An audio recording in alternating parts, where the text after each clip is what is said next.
Welcome to Moments with Marianne.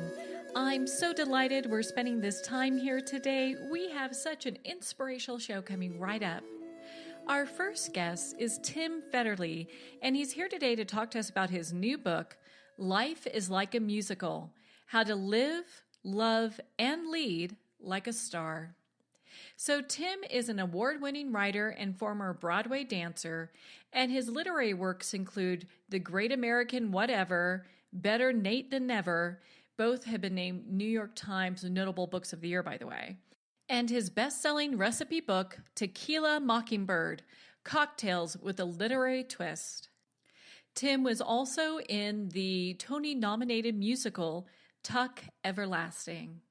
So let's welcome to the show, Tim. I'm so happy to be here. Thank you.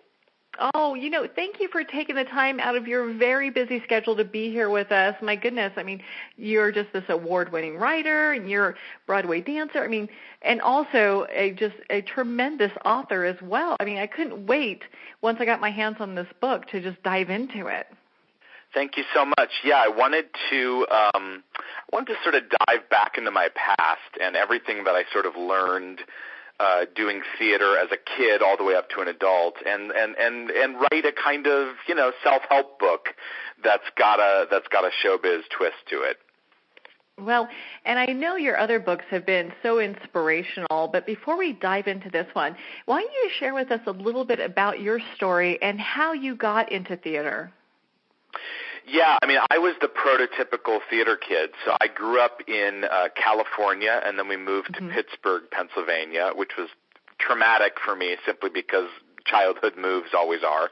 And my parents took me to see a show, and when I saw that show, I realized that was my destiny, or at least I thought it was. And so from the time I was about 9 years old, I had this very specific dream, which is that I wanted to come to New York City and hopefully dance in Cats someday, though by the time I moved here, the show had closed. But that's okay, because my dream became something else. And I think along the way, I sort of learned a lot of tips and tricks that applied to all sorts of parts of my life. But it all came back to that original dream, which is that I really wanted to dance on Broadway. Well, and I know, you talk about in your book how one of the worst things that happened to you was something that happened when you were 13.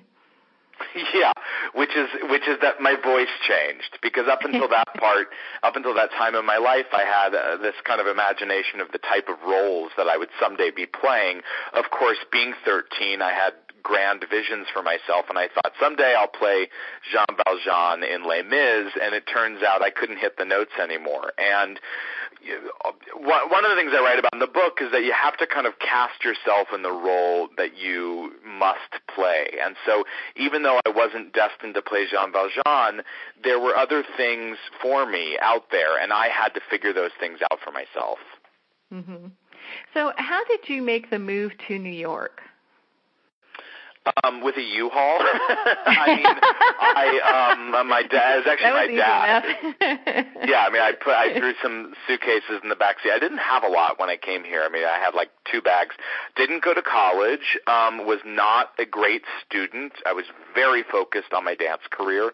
And so in lieu of higher education, I kind of went to the School of Hard Knocks.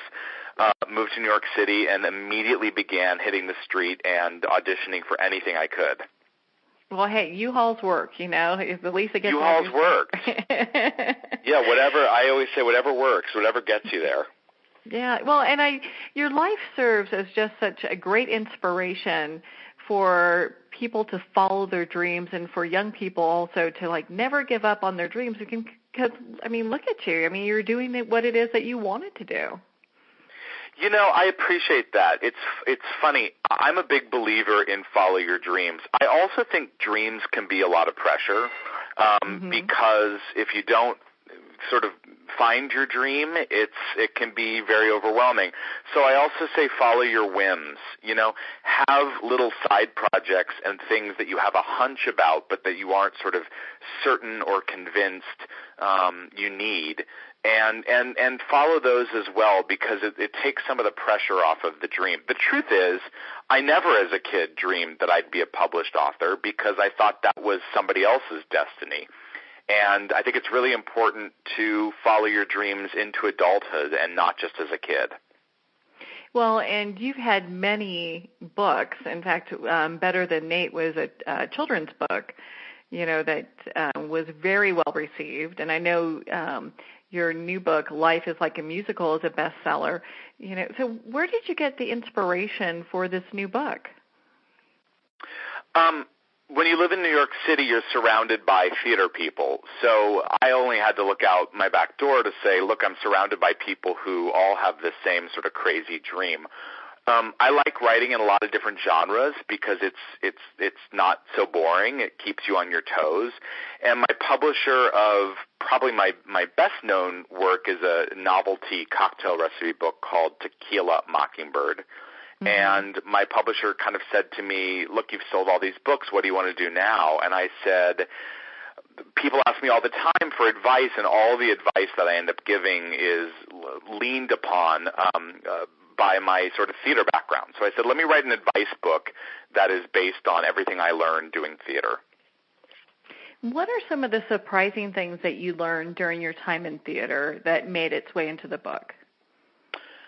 Well, one thing is that rejection and hearing the word no at somewhere like an audition does not always mean forever. So when I was a kid, I used to think that if somebody said no to me, like, no, we're not going to cast you in the show, that it meant that I kind of wasn't good enough or that they didn't like me. So I think one of the things I learned that made its way into the book is that there's three kinds of no. There's no, not right now. There's no, ask a different way. And there's no, never. And so, like, I auditioned for Chitty Chitty Bang Bang on Broadway, the flying car show, when I was like 25, and I got cut. And I thought, oh, they don't want me.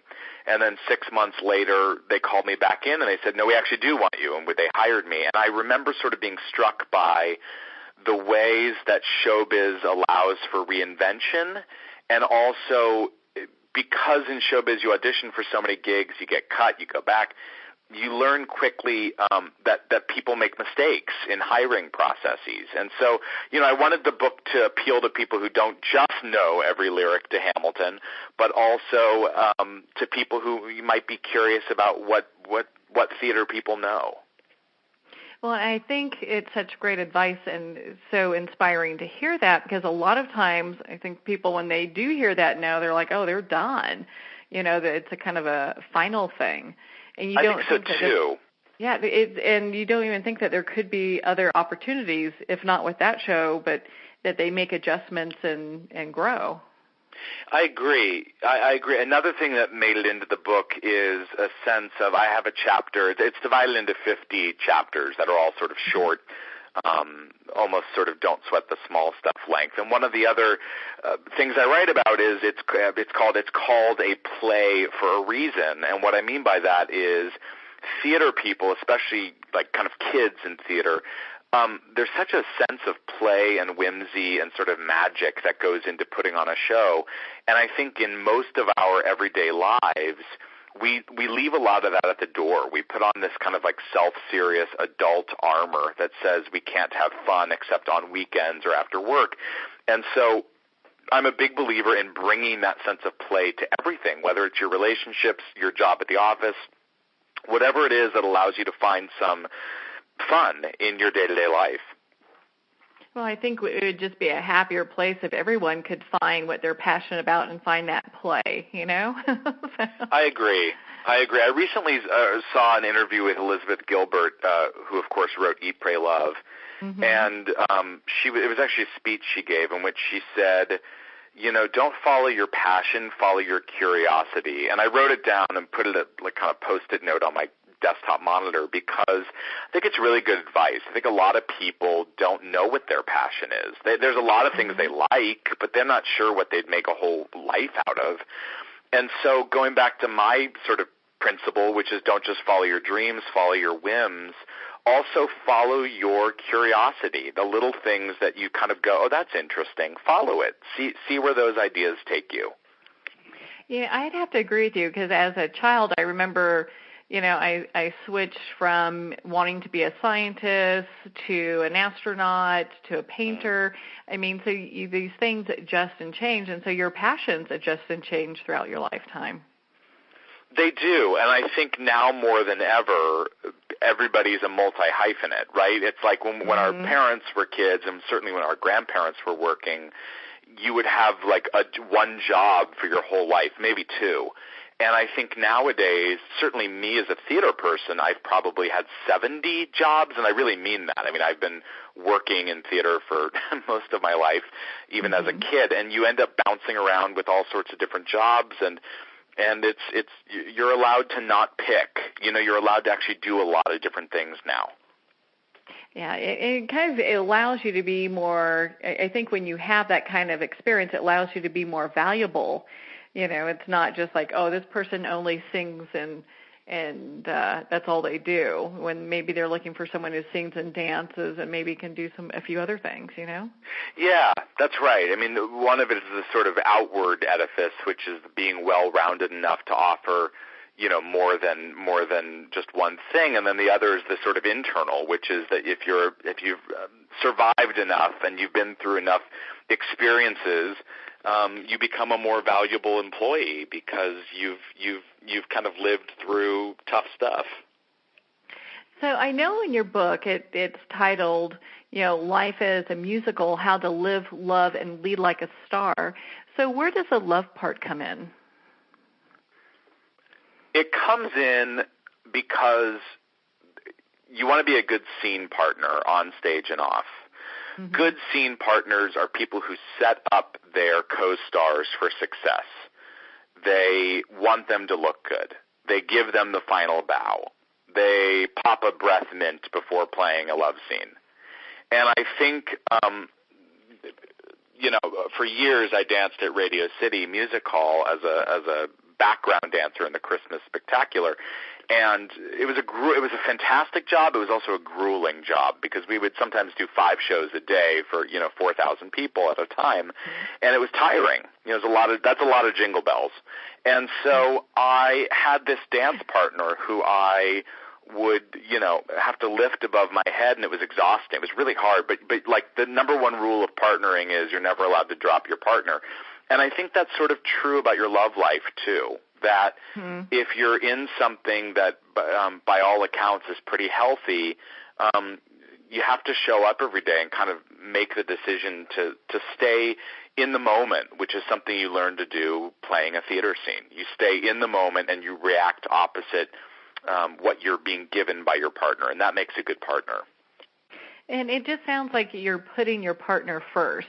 I mean, if they're going to fall on you, Yeah, I think that's a really good way to say it, and I think that's right. I think it's about putting your partner first. That's exactly right. Yeah, and having that, and so through all this, I mean, because gosh, you've got such great insight. What are some little nuggets that you want to share with our listeners? One is the idea, find your I want song is one piece of nugget. And I want song is that moment, usually 10 minutes into any show, in which the protagonist sort of, you've met all the merry villagers and they clear the stage, and now the protagonist sings about what she wants. It's like in Little Mermaid, it's part of your world. It's so much easier in life to figure out where you're headed if you have a really specific goal in mind. And not a general goal, not I want to be happy, but rather I want to finally go back to school and earn my master's degree so that I can work with patients, or I can be, whatever it is.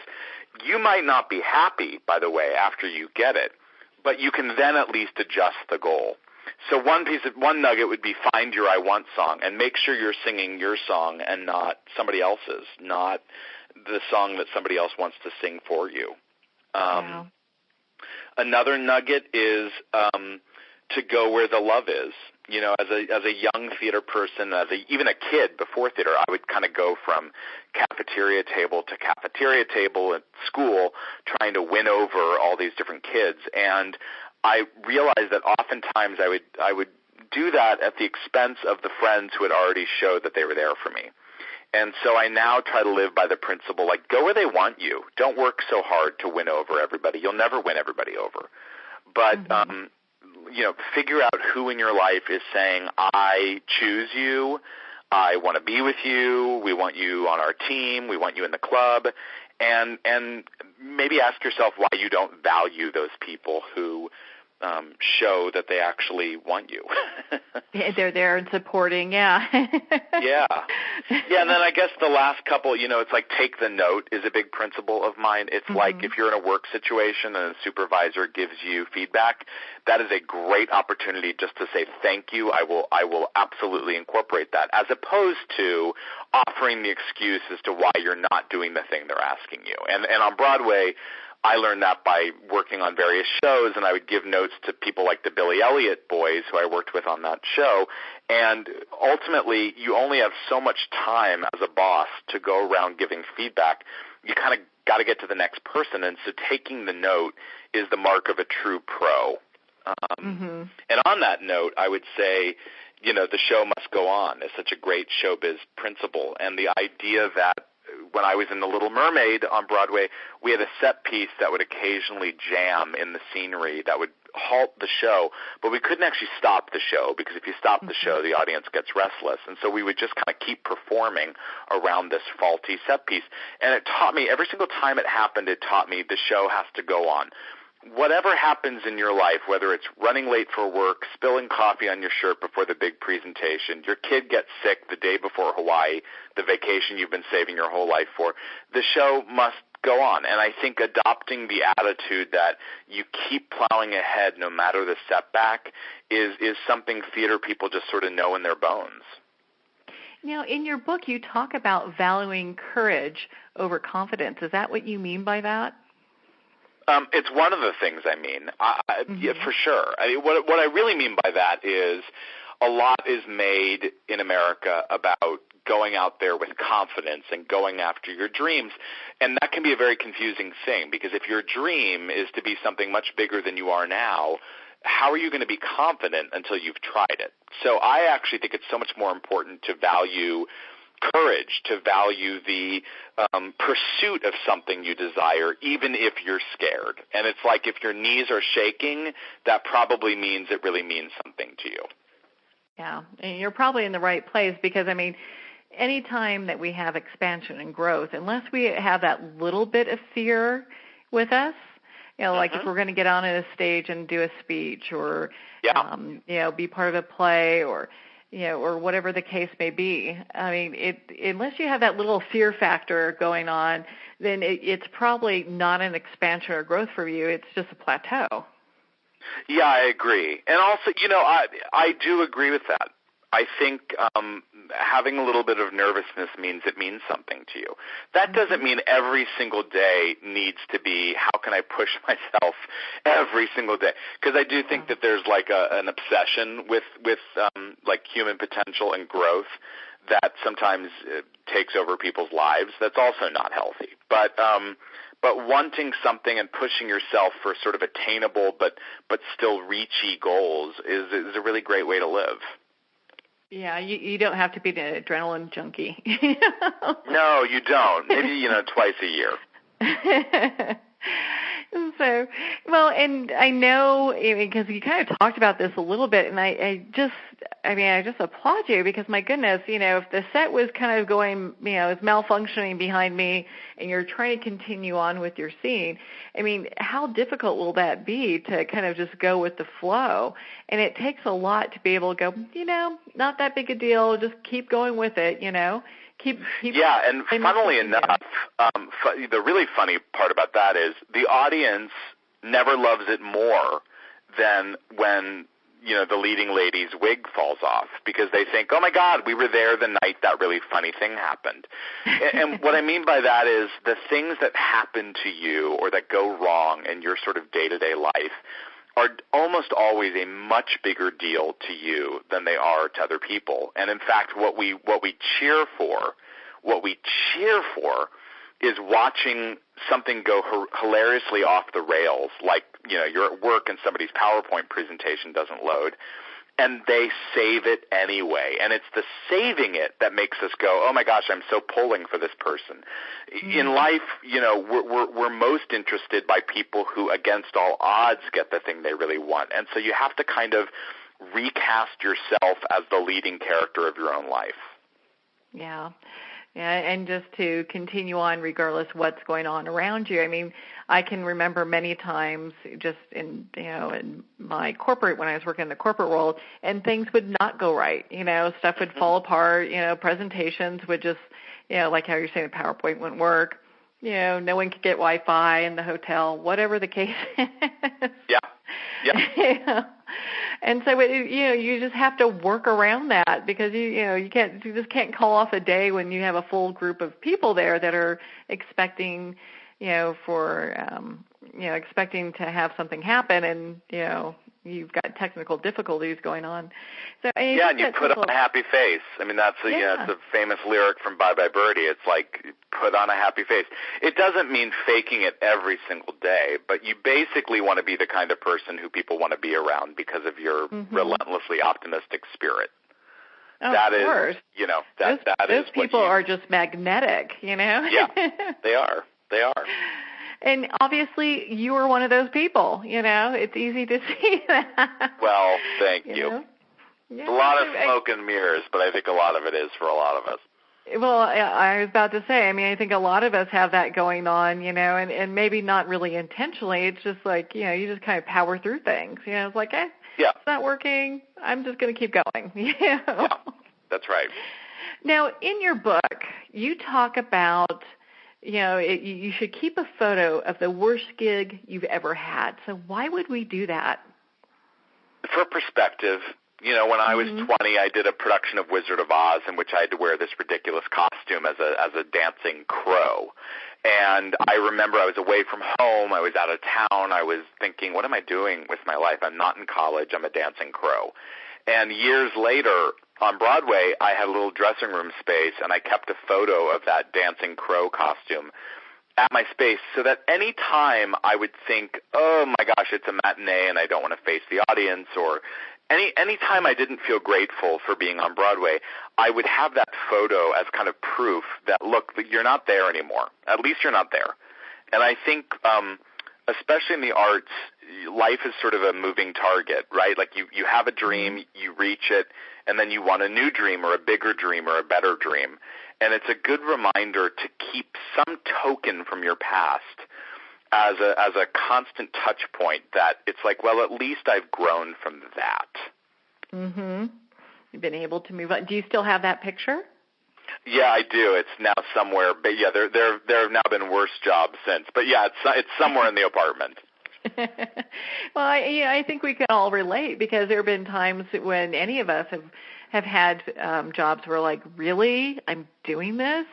Yeah. Oh my God, I'd rather just die than do this, And in a way, you want to forget about it forever, right? Which also makes sense, because you want to leave it in the past. But there is something about having that touchstone that allows you, because I think, again, like, I'm ambitious. I think I'm sure a lot of your listeners are, and you metabolize and sort of digest so quickly your successes that it can be easy to forget that, there are actually times in the past where you didn't have it so good. And I write in the book about how, remember, there's people who would trade places with you and trade your problems for them, any day of the week. Yeah. Well, it gives you a certain amount of gratitude just for, what you do have. And then I think being in that space of gratitude really allows, just more great things to come in, because it's always kind of that thing, if you're grumpy and complaining all the time, you're going to get more of that no matter what. I totally agree. Couldn't agree more. Mm-hmm. Well, and so, with all these great things that you're doing, I mean, gosh,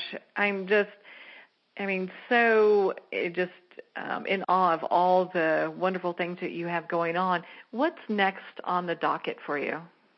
Oh, wow. I am a co-screenwriter on the upcoming movie Ferdinand from Fox Animation, starring John Cena and Kate McKinnon. So that comes out around Christmas. And and I'm working on just all sorts. I'm a new book and a third book in my Better Nate Than Ever book series. So a lot of different projects, but those are the two probably big ones: a new Nate book and Ferdinand. So when the movie comes out, where are we going to hear about that? Is that going to be on your social media? Is it going to be on your website? Well, hopefully you'll be seeing billboards all over the world and on the sides of buses. But yeah, in fact I'm already, it's already my Twitter banner. So I'm very findable online at Tim Federle, or if that's too hard to spell or to hear, you could just Google Tequila Mockingbird book and you'll find me. Do you know what? I am actually connected with you on Twitter, and I've seen that, and I cannot wait for that movie to come out. That is going to be amazing. It's going to be really fun. It's going to be really charming and sweet, and it's a great story. So how did you get involved in that? Hopefully, I think using some of the concepts from my book, which is I was pretty easy to work with, and I think people like working with me. And I had written a script that got sort of passed around, and then somebody at Fox had read about my books, and they called me to come in and interview, and I ended up getting the gig. So, it was a combination of word of mouth and I guess effort, writing something that people were able to read. Well, we're going to be sharing it on our show when it comes out so that everyone will see. I see it comes out December 15th. We'll be sharing that so people can connect with you, not just with the book, but with the movie too, so they can be involved in both. I mean, my goodness. Great. I love that. Yeah, and we can't wait to see what you do next. I mean, you're just Thank you so talented. Much. I really appreciate it. It's a really fun job, and I'm very, very lucky. Oh, well, and so, Tim, where can people connect with you other than Twitter to be part of your community? I'm on Instagram, and I'm pretty followable on Facebook, and I have a website. So I think if you just sort of search Tim Federle, or again, the sort of Tequila Mockingbird book is probably my biggest book and probably easiest to find me there. Oh, perfect. Well, Tim, thank you so much for taking the time to be on the show with us here today. Such a pleasure. Thank you so much. Again, if you'd like to connect with Tim Federle, you can do that at timfederle.com. We're going to pause here for a quick break, and we'll be right back after these messages.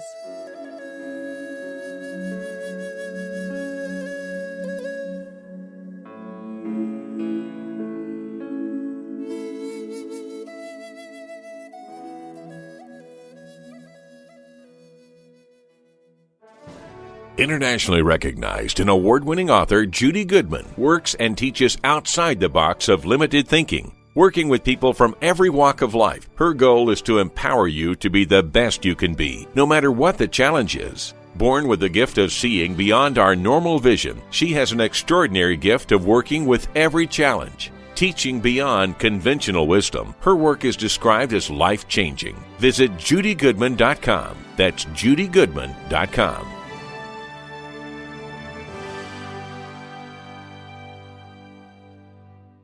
Have you ever had the sense that your thoughts might actually be doing something? Ancient secrets of manifesting have been masterfully revealed in the award-winning book Manifesting 1-2-3 by Ken Elliott. For the first time, the author's experiences and stories in this book describe exactly how your thoughts can create anything. You've been doing this all your life, but it's never been fully explained for you until now. Visit manifesting123.com for more information today. Manifesting123.com.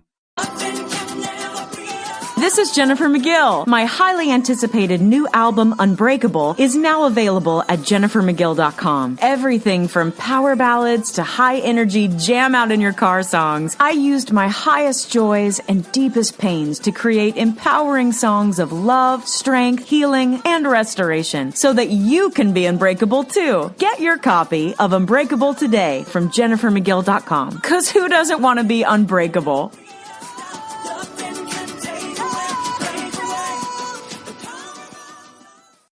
Do you know that you can become a genius at any age? Do you know that you can change your life and create a brilliant life for yourself?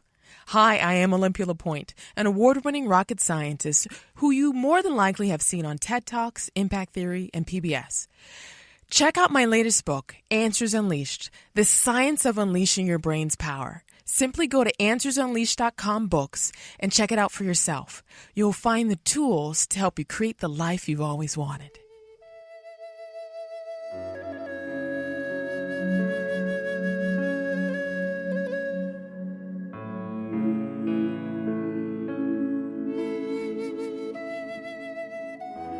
Welcome back to Moments with Marianne. I am so delighted to be introducing our next guest, DeborahCopaken, and she's here today to talk to us about her new book, The ABCs of Parenthood. Deborah is a New York Times best-selling author, screenwriter, and New York Observer columnist. She's an award-winning and internationally exhibited photographer and a former Emmy Award-winning news producer at ABC and NBC. So let's welcome to the show, Deborah. Thank you so much for having me. I really appreciate it. You know, Deborah, it's such a joy to have you here. My goodness, I mean, you're so amazingly gifted. And then on top of that, you have a new book that just came out. Well, I thank you so much. I don't even know. I'm so bad at accepting compliments. I don't even know what to say to that. Thank you. I appreciate it. Oh, God. Yes, I have a new book. And the new book actually sort of comes right from the heart. I am a parent of a 22-year-old, a 20-year-old, and an 11-year-old. And I sat down with my friend Randy Palumbo, who's an amazing artist, and we decided to write this alphabet book. We basically sat down and said, you know, we've made so many mistakes as parents. How could we keep others from making those same mistakes? That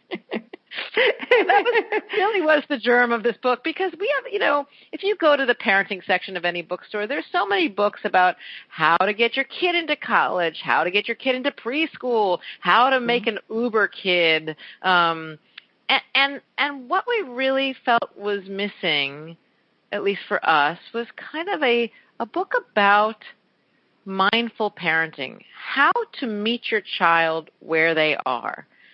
You know, not every child is going to be the most brilliant child out there. Not every child is going to succeed wildly. Children are like adults. We all have our strengths and our weaknesses, and I think the idea for this book was if you took away every other letter in the alphabet and just kept A, which we have as acceptance, that gives you the gist of this book. A is for acceptance, meaning accept your child for who they are. Don't try to force them into a box that doesn't fit them. What a beautiful place to start from, because I think a lot of times parents, you know, they have a lot of pressure thinking that they've got to do so many things. A dear friend of mine, I mean, her kids are involved in more sports and activities and whatever. I don't even know how she breathes. You know, it's just on and on and on and on. And I'm sure, and the children are exhausted. And it comes from a feeling like, gosh, we've got to do more. But to start from a place of acceptance, I mean, what a great place that is. Well, you know, and that, I'll just use some real life examples of that. Mm-hmm. I had a daughter, my second child, who's now 20, who took guitar lessons, and she was pretty great at guitar, and she had a beautiful voice. And when she was in third grade, she performed for the first time in front of her school, and she sang One Is the Loneliest Number up there on stage. And this is a girl who was born shy and has always been shy, and she went up there and she really did it. And she came home crying hysterically, even though she did a good job. She said, I'm never doing that again. It was too painful. It was too hard, and I want to quit guitar. Now, the tiger mother would have said, but you cannot quit. You're really good. You're going to do this. And I took the opposite tact. I said, okay, we don't want you to do anything that makes you feel totally uncomfortable. What else would you like to learn? And she sort of said, I want to do art. And okay, so she did art. Flash forward to when she was about 15 or 16, I can't remember exactly, and she decided, that's what it was. I started taking guitar lessons. And she wanted to take guitar lessons with me. And I thought, okay, well, this is great. This is very organic. This comes from her. And soon enough, after about a couple weeks of these guitar lessons, the guitar teacher said to me, you know, you should really let her take these on her own. She's so much better than you. You're never going to catch up. So here she was again in her teenage years after having not played since she was 9 years old. and really went for it, and then joined a band at her high school, and then went to Webster Hall, which is here in New York, which is this kind of amazing venue for rock musicians, and she just went for it all out. But it was organic. It came from her. It wasn't me imposing my desire for her to be a guitar player or a piano player or a soccer player.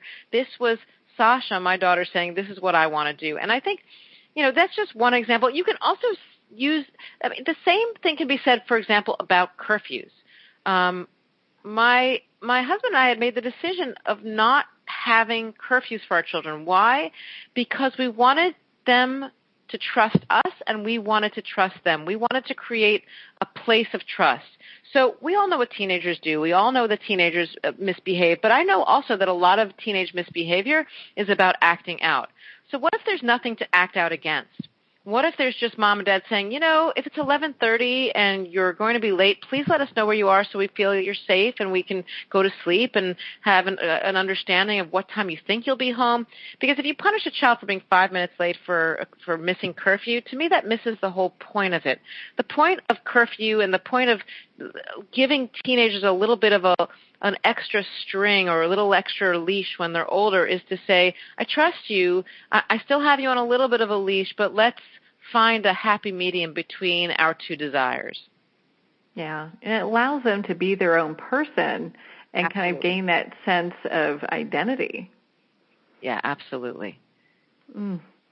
Well, and so, having a mindful book and starting from the place of acceptance, I think, is the most powerful place you can start from, with everything that's going on with expectations parents have. And as you were talking about the curfew, I know you said, and we've got this kind of listed here, is B is for boundaries. And it goes on and on. We're not going to give it all away. Right. It's fine. Because we want people to go pick up their own book of ABCs of parenthood. Let's go to B is for boundaries for a second. And I mean, let's be blunt here for a second. Mm-hmm. If Harvey Weinstein had learned boundaries, he would not be in the hot water he's in right now.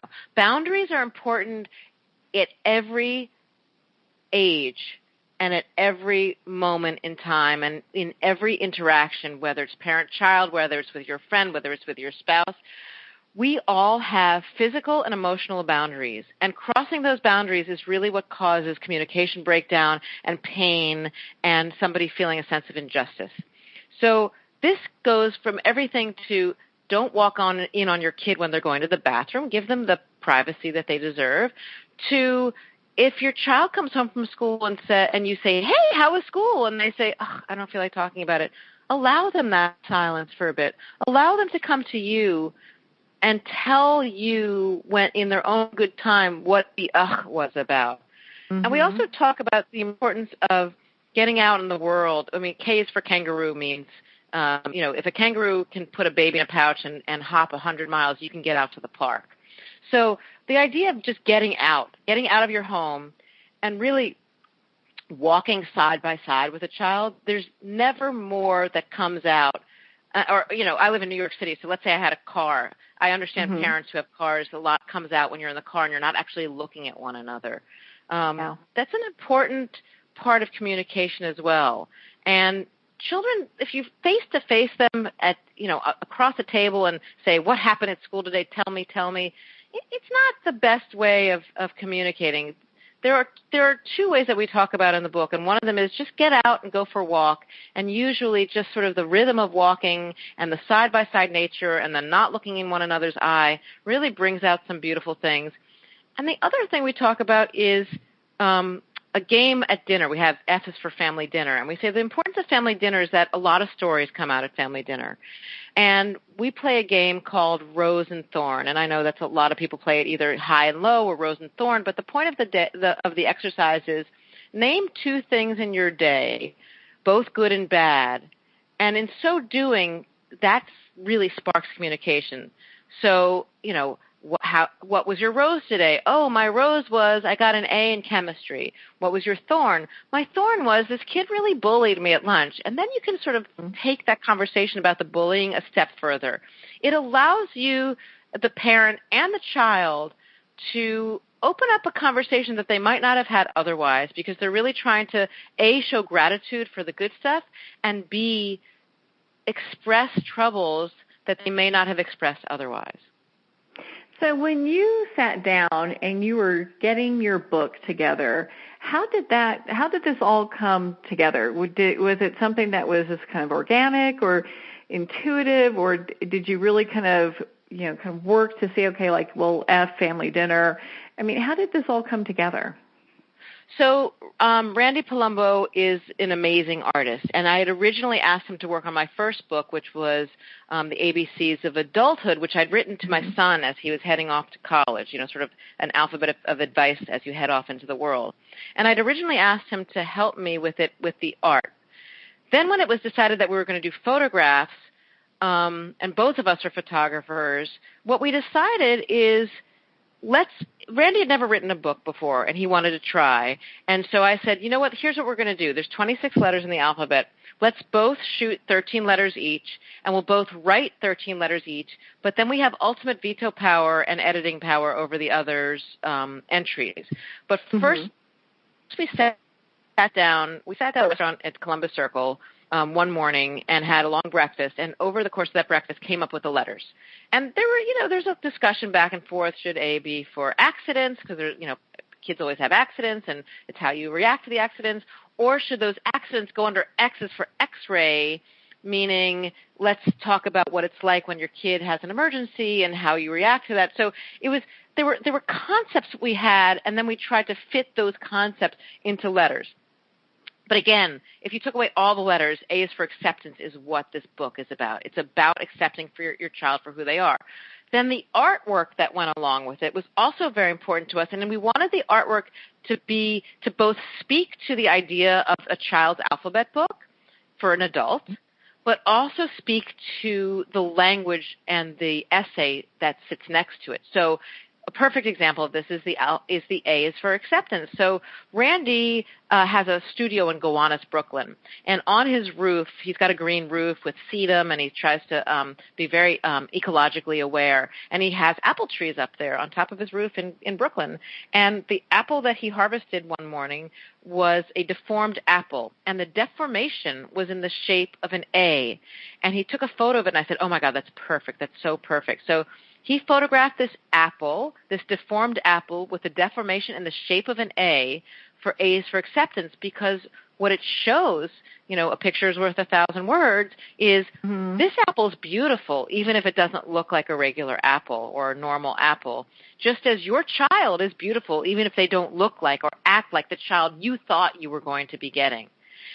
B is for boundaries. Let's talk about that for a second. So, how do you express boundaries that's the shape of a B, but also shows a boundary? And I live in Inwood, which is the northern part of Manhattan, which is actually really green and leafy. Nobody actually knows about it. It's gorgeous. There's hiking trails. Anyway, my bedroom window looks out onto a tennis court. And I was looking out at the tennis court one day, and I thought, bingo. We're going to bring 2 tennis balls down to that tennis court, shoot the yellow balls as the hoops of the B, and then the line, the boundary line of the tennis courts would be the boundary.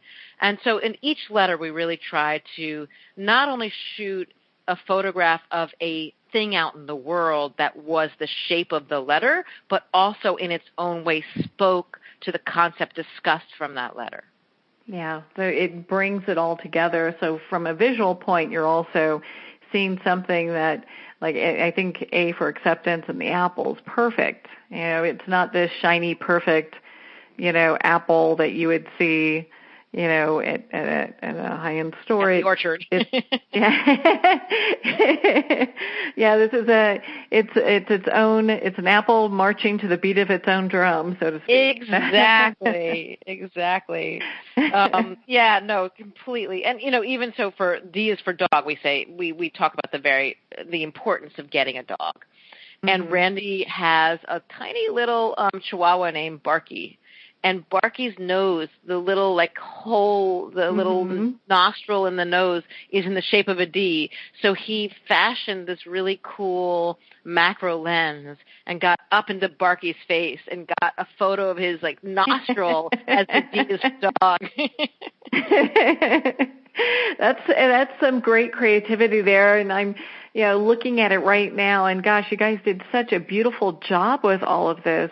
And it's this is a book that you can give anybody, any parent, and just anybody, and they can anyone that's interested in mindfulness or just in and just furthering their journey in life. It could go for anybody. Well, that was really the point of it, is that it is a parenting book at the outset, but what we really wanted it to be was a book about how to live.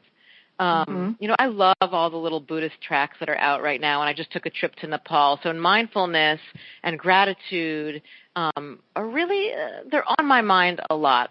And I don't think I learned that until I was much, much older, maybe too old.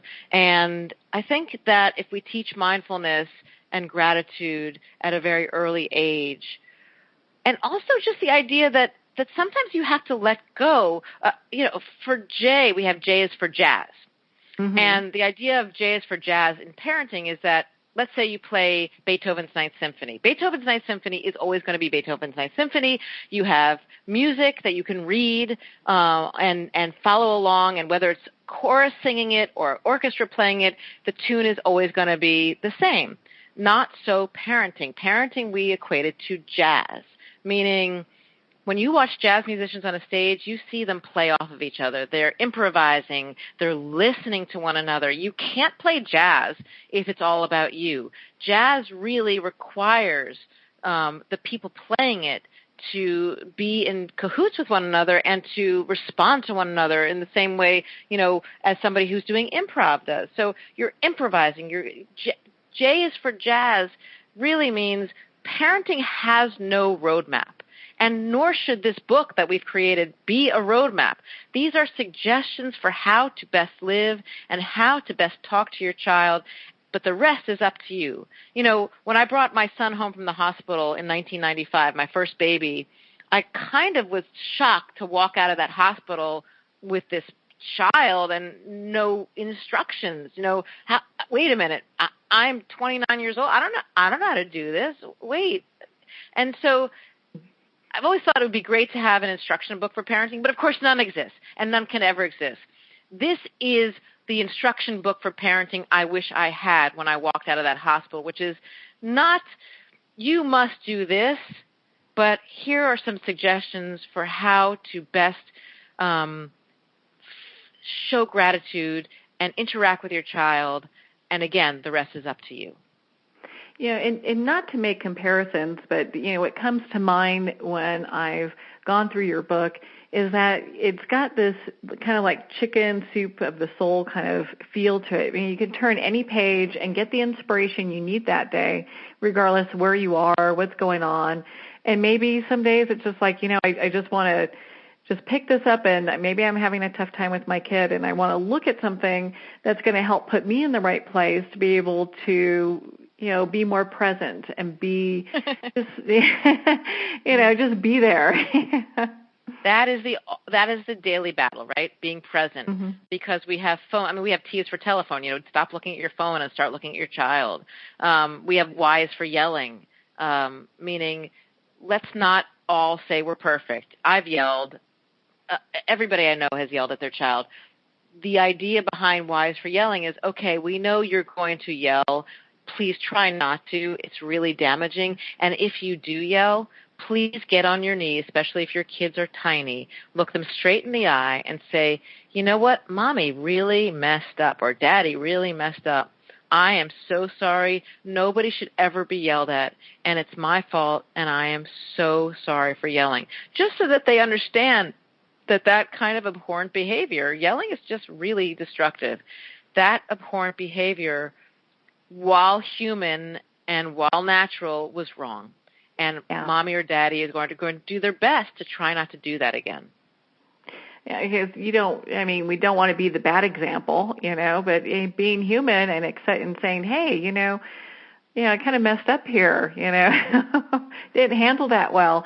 That really says a lot. It's teaching them that it's okay to make mistakes, but, how to handle also when you make mistakes, what to say. Right, because children have an innate sense of justice and injustice, and if you leave them hanging after yelling at them and tell them it's their fault for you yelling at them, they're going to carry that with them. They really, really are. You have to, in the moment of behaving badly, both acknowledge your bad behavior, accept it, and just explain to them, I'm so sorry, I messed up, and I'm human. And they will learn something from that exchange, by the way. They really, really will. It will teach a lesson. As bad as the yelling was, the lesson of justice is a good one. And in fact, I have a dear friend named Debbie Levi who died of breast cancer many years ago, but she was a lawyer, and one of the things one of her areas of study was RJ, which is restorative justice. And what she discovered as a lawyer with restorative justice, and the same would apply to children, is that when you get to people who are wronged or feel wronged into a room before you even go into a courtroom, and the wronged party is given an apology by the person who has wronged them, that often does incredible. It moves the needle to the point where sometimes they don't even go to court afterwards. And I often think about RJ and restorative justice and my friend Deb Levi in the idea of parenting as well, because the kid's going to do something wrong to you. You're going to do something wrong to the kid. The kid's going to throw a tantrum. They're going to drink when they're in high school. Everybody's going to do something wrong. But if you as a family decide that, okay, we understand that we're human and we're going to do wrong, but nobody's going to get away with doing wrong without saying they're sorry, that will go a long way towards repairing the world. Yeah, and just puts people in such a better place. Just by learning some of these key points that you have in the book, I think also helps people kind of like, hey, I need to shift my focus and think about things maybe a little differently than what I've been thinking about before. Absolutely. That and it's that tiny shift in focus.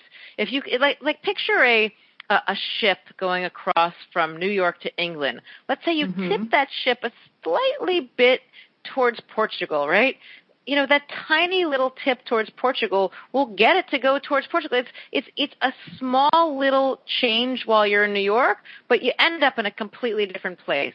And the idea is, not that London's a bad place. I'm not saying that London's a place to end up with your ship. But if you want to get to Portugal, move the ship in the way so that you can get to Portugal. Yeah, and it's those little adjustments that make the big deal. It's little. I personally think it's all the little things that add up that just make such a huge difference.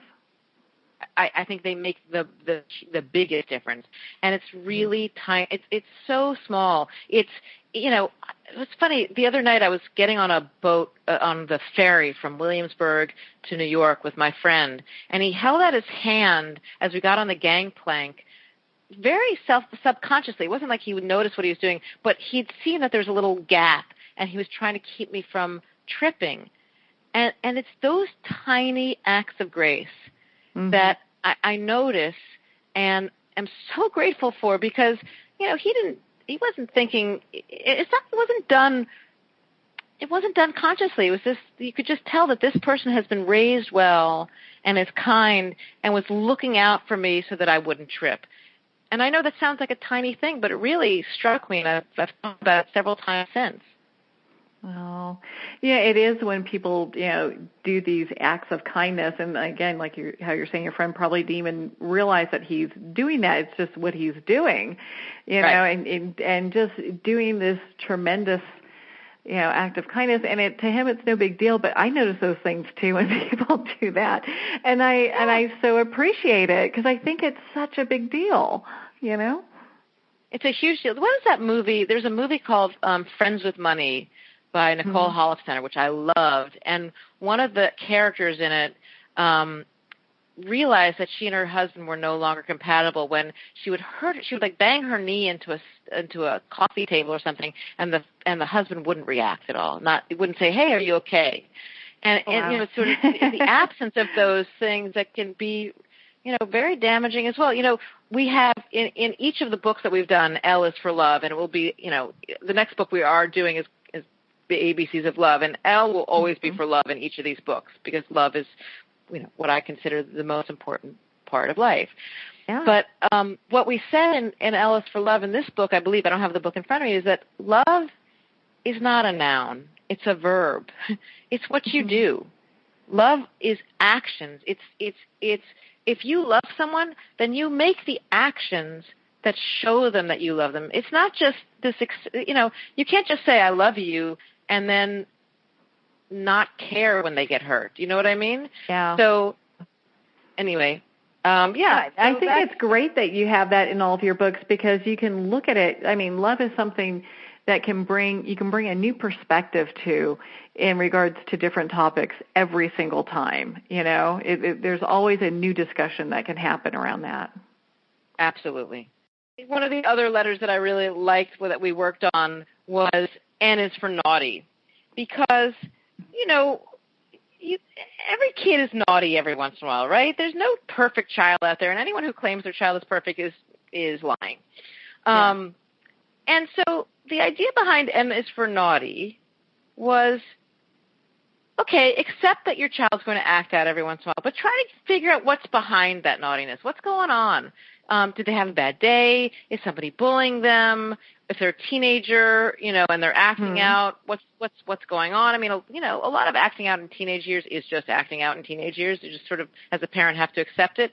But take the time with your kid to figure out what that bad behavior is and not just punish it. Punishment's easy. Understanding is hard. Yeah. I mean, and that goes the same for adults, too, my goodness, because everyone has a bad hair day, where things are not going well. I have many bad hair days. I have a few, too, and sometimes, it just takes a really good friend to go, hey, what's going on with you? What's happening? And it's nice to be able to have open discussion for things like that, and also room where people can, act out and have bad days, within reason, and kind of get to, okay, so what's this all about? What's happening with you? Absolutely. Randy actually told a very funny story. I think it ended up in the final book where his daughter, Nico, who's now 19, she's 21. I'm sorry. She's 21. She would come home from school in high school, and she would sort of plop on the couch, and she'd say, okay, I want to do that thing where I talk and you don't. where she just wants to, let it all out, but she doesn't want any advice. She doesn't want him butting in. She just wants to be able to sit there and not say anything if she doesn't want to say anything, and speak if she wants to say something, and she just does not want any interference whatsoever. And I love that idea of saying, I want to do that thing where I just come home and you stay silent, because sometimes that's what a kid actually needs. Just don't say a word. On the other side of that, we have one of our letters is P is for praise, and what I've seen so often in a playground when my kids were little is parents standing at the bottom of a slide going, "Good job, good job," and I thought to myself, they're just sliding down a slide. That doesn't deserve praise. I mean, if it's the first time down the slide, sure, okay, cool. Say, I'm proud of you for going down that slide for the first time, but after that, it's just a slide. But on the opposite end of that, and it's a fine line to walk, are children who've been underpraised and become adults who are constantly seeking it out. So there's problems in both underpraising and overpraising. Underpraise your child, they'll become an adult who's very needy and will need praise from everyone else. Overpraise a child, and they will end up being this narcissist who just thinks that they're the greatest thing since sliced bread. And the issue as a parent in praise is to make sure you praise what is praiseworthy. For example, the kid comes home with an A on a paper that they've worked hard on. That's praiseworthy. Good job. I'm so proud of you. Look at this sentence. This really amazes me. But if they come home with a diorama that that they did not work very hard on, and it's kind of, it's half the effort they could have put into it, you don't have to say that's the best diorama I've ever seen. Now, I'll make one exception for that. One exception is that I am average looking.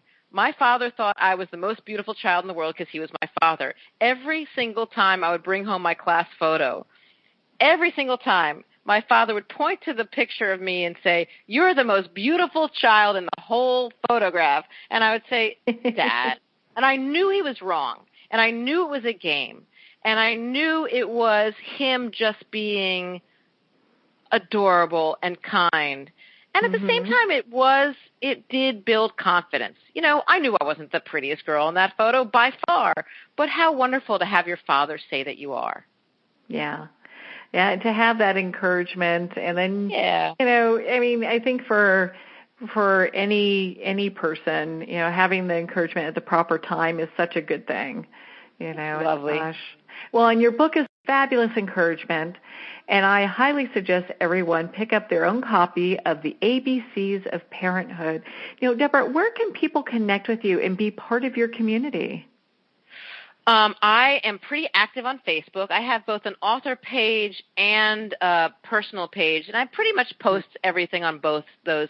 And I don't think I have many friend requests left, but you can. I think there's a follow button on the Facebook, and that's DeborahCopaken, DeborAh, and the last name is spelled Copaken. I'm active on Twitter. I love Instagram. I have a website, but weirdly enough, that's just kind of a placeholder. I'm not really active there. I don't have a blog there.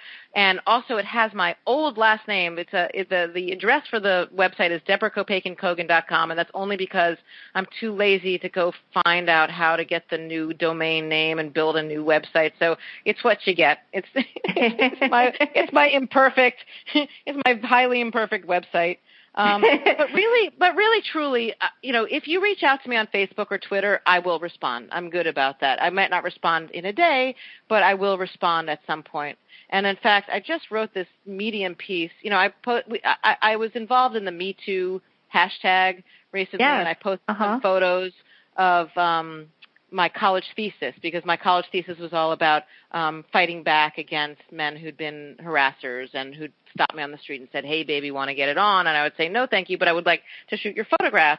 And so the two photos that I posted, I said, "Me too, too many times to count," and I even have photographic evidence. And I had one photo of these men in wolf masks who chased me through the Boston Commons, and I had another photo of a flasher, a man who actually flashed me that I caught on camera. And I was ousted from Facebook. I was suspended from Facebook for posting a photo of this.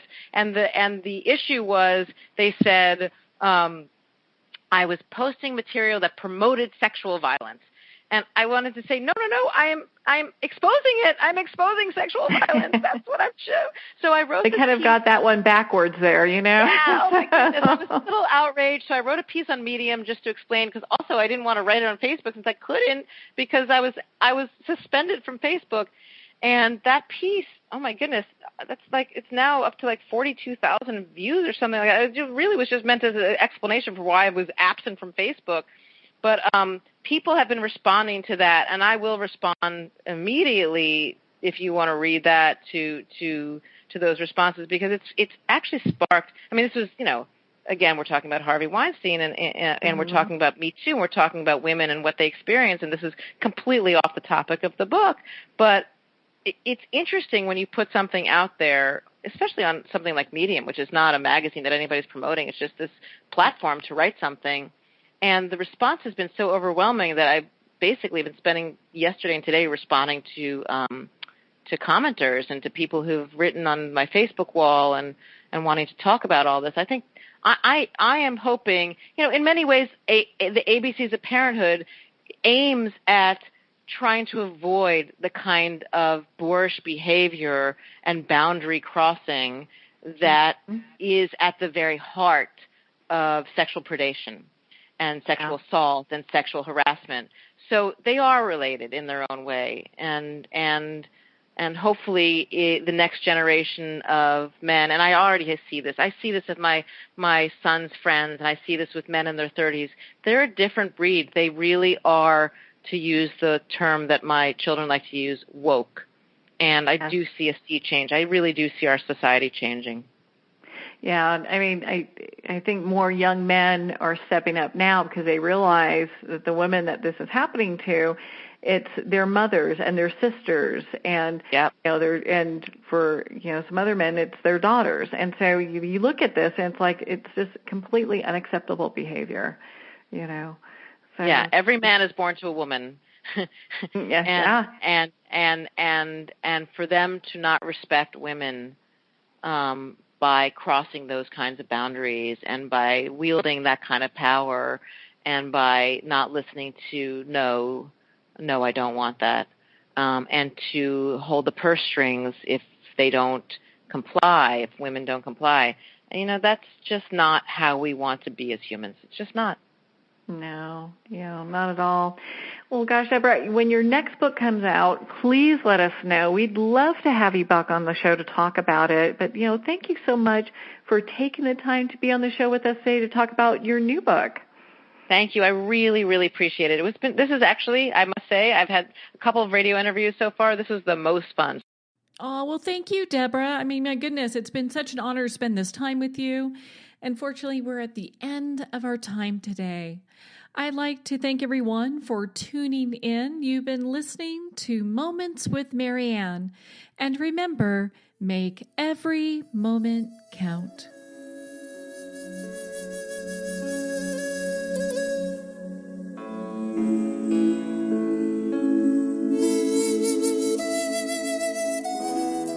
In a single moment, your life can change. Moments with Marianne is a transformative hour that covers an endless array of topics with the best of the best. Her guests are leaders in their fields, ranging from inspirational authors, top industry leaders, and business and spiritual entrepreneurs. Each guest is gifted and a true visionary, a recognized leader in her own work, and while teaching others to develop, refocus, and grow, Marianne will bring the best guest and sometimes a special surprise. Don't miss this. You never know just which moment will change your life forever. Moments with Marianne airs every Thursday, Friday, and Sunday at 8 p.m. Eastern, 6 p.m. Mountain Time. Make sure to tune in and visit momentswithmarianne.com for more information.